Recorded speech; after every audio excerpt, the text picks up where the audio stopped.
جب ہم اسکول میں پڑھتے تھے، ہائی اسکول میں، تو اس وقت وہاں پہ مشاعروں کا بڑا رواج ہوتا تھا کہ جی مشاعرہ، جی وہ کلاسیں آپ آمنے سامنے بیٹھ جایا کرتی تھیں، اور اس میں شرائط یہ ہوتی تھی، پابندی اس بات کی کہ صرف آپ نے جو سلسلے کی کتابیں ہیں ان کو ہی استعمال کر سکتے ہیں، یعنی در زمین میں سے آپ شعر یاد کریں، یا وہ کلام محمود ہے، تو یا وہ ایک وہ در اذن ہوتی تھی، تو ایک وہ میر محمد اسماعیل کی وہ چھوٹی سی کتاب ہوتی تھی، تو آپ صرف اس کے باہر سے آپ کسی شاعر کا کلام نہ پڑھنا ہے، نہ اس کا بیچ میں شامل کرنا ہے۔ اب دیکھیں باقی کے جتنے بھی شعراء باہر کے ہیں ان میں سے کسی کا آپ نے ذکر نہیں کرنا بیچ میں، جو شعر بھی آپ کے استعمال کریں گے وہ درسمین میں سے ہی کریں گے، ایسا اس کے اوپر وہ انہوں نے وہ پابندی لگا دیتے تھے کہ ہم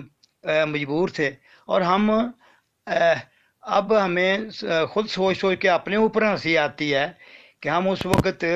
یہ کلام محمود کا یہ شعر مرزا محمود کا لکھا ہوا ہے کہ عاقل کا یہاں پر کام نہیں، وہ لاکھوں بھی بے فائدہ ہیں، مقصود میرا پورا ہو اگر مل جائیں مجھے دیوانے دو۔ تو ہم بڑا اس کو ترنم سے پڑھا کرتے تھے، خوش ہو کے پڑھا کرتے تھے، تو کسی کی سمجھ میں نہیں آتا تھا کہ وہ اس کا مطلب کیا ہے، تو یہ ہم کیا پڑھ رہے ہیں، لیکن ہم ایک دوسرے کو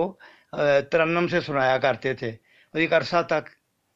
اور آج بھی احمدیوں سے پوچھ لیں آپ، وہ آج بھی احمدی کوئی اس کا ترجمہ نہیں بتائے گا، ہاں جی۔ تو آپ غور کر کے دیکھیں کہ مرزا محمود یہ کیا کہہ رہا ہے کہ مجھے یہاں عقل مندوں کی مجھے کوئی ضرورت نہیں، وہ جو لاکھوں بھی میرے پاس ہوں تو مجھے کسی کا وہ بے فائدہ ہے، مجھے تو صرف دیوانے چاہیے، دیوانے دیوانے چاہیے جو طالبان ٹائپ ہوں،